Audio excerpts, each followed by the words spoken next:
Bereshit bara Elohim et ha-shemayim et ha-aretz.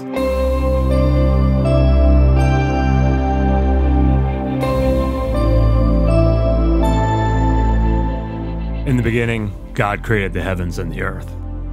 This opening declaration in verse 1 stands alone. 7 Hebrew words say it all. And if you really understand this verse, you'll have no trouble with any other verse in the Bible. But once you understand the reason why there's something rather than nothing is that in the beginning, God created the heavens and the earth, then all the rest falls in place. Bereshit, the beginning. I quote Hebrew language scholar Dr. John Sailhamer from his book, Genesis Unbound.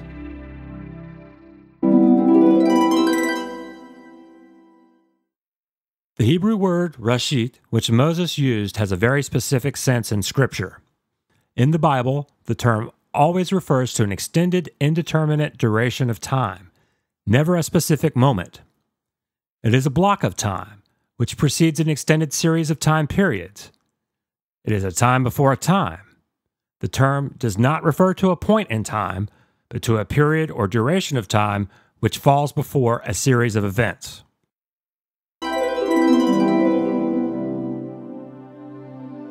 The book of Genesis only uses this Hebrew word one other time, and it is a period of time, not a point in time. In Genesis 10:10, the term reshit is used to refer to the early part of Nimrod's kingdom. The beginning of his kingdom was Babel, Erech, Akkad, and Calneh in the land of Shinar. Now, when the Bible speaks of reigns of kings, the first period of a king's reign was usually not counted as part of the official length of his reign. An unspecified period was allowed in which the king actively reigned, but it was not officially counted. Now, after that period of unspecified duration, the years of the king's reign were added up. We are not told how long Nimrod took to establish his rule in the land of Shinar, only that it was the beginning of his reign. This is how the term is used elsewhere in Genesis and throughout the Pentateuch. Thus, proper hermeneutics demands that this is the way we should view it in Genesis verse 1. The beginning is an unspecified period of time.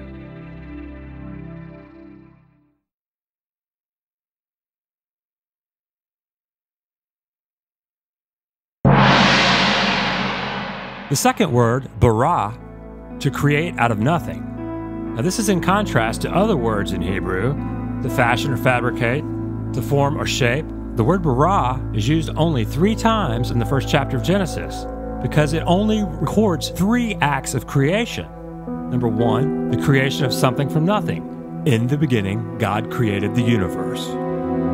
Second instance is the creation of life. When it says, so God created the great sea creatures and every living creature that moves. Verse 21, that's animal life of all kinds. In the third instance, the creation of man. So God created man in his own image. Verse 27. Now the use of the verb bara for animal and human life precludes attempts to reconcile theistic evolution with the text. Yet, we must also conclude that God used this verb selectively to distinguish it from his other work, because the other events, like day 4, for instance, simply describe God arranging and fashioning what was already created in verse 1.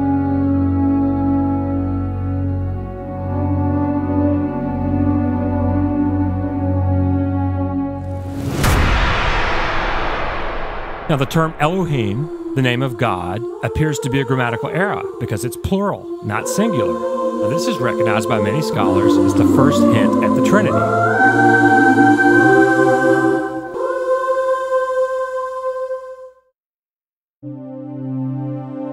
Shemayim et ha-aretz. Now, this is the term, the heavens and the earth. Now, it's important to remember that the text of Genesis 1 was written to ancient Hebrews, not 21st century readers who have the benefit of having seen satellite photos of our planet. The Hebrew word, which is translated heavens, is probably more precisely translated as sky. And the Hebrew term commonly rendered earth in English, try to put yourself in Moses' shoes. He had never seen a picture of the solar system or a globe. When an ancient Hebrew encountered this term, they would probably default something the equivalent of our word dirt or ground or land. However, in Genesis 1:1, what we see is a Hebrew figure of speech. The expression heavens and earth is a figure of speech called a merism, which means the entire universe. Here's the entry for the word merism from the online Dictionary of Language Terminology. Another example of a merism in the Bible is when Jesus said, "I am the Alpha and Omega, the beginning and the end."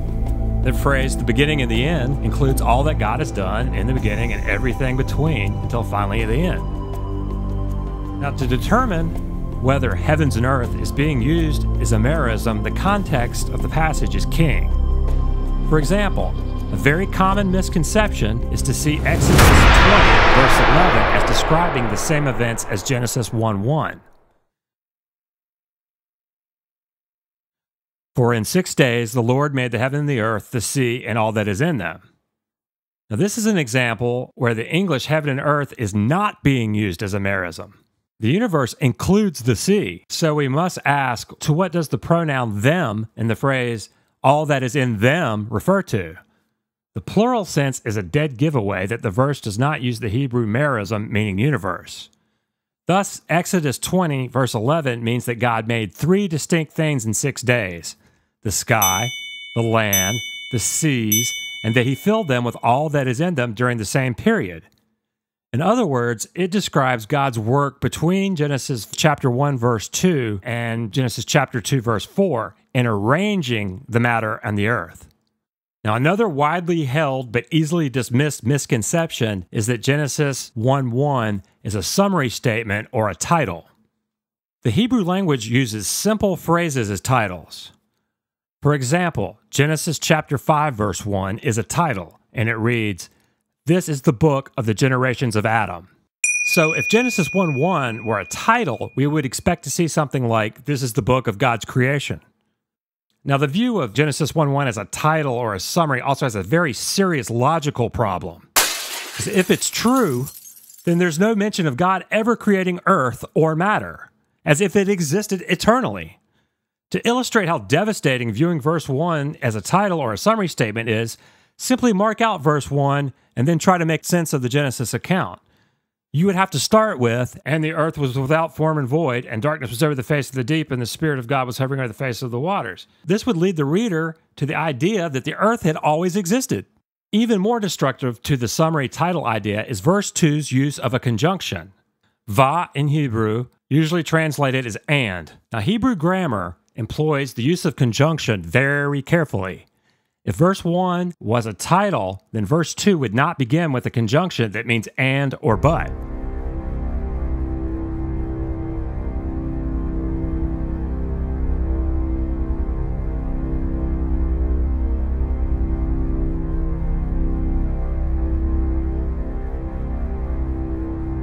Thus, verse 1 is a factual statement of what God did in the beginning. Over an unspecified period of time, he created the entire universe consisting of stars, planets, and matter out of nothing.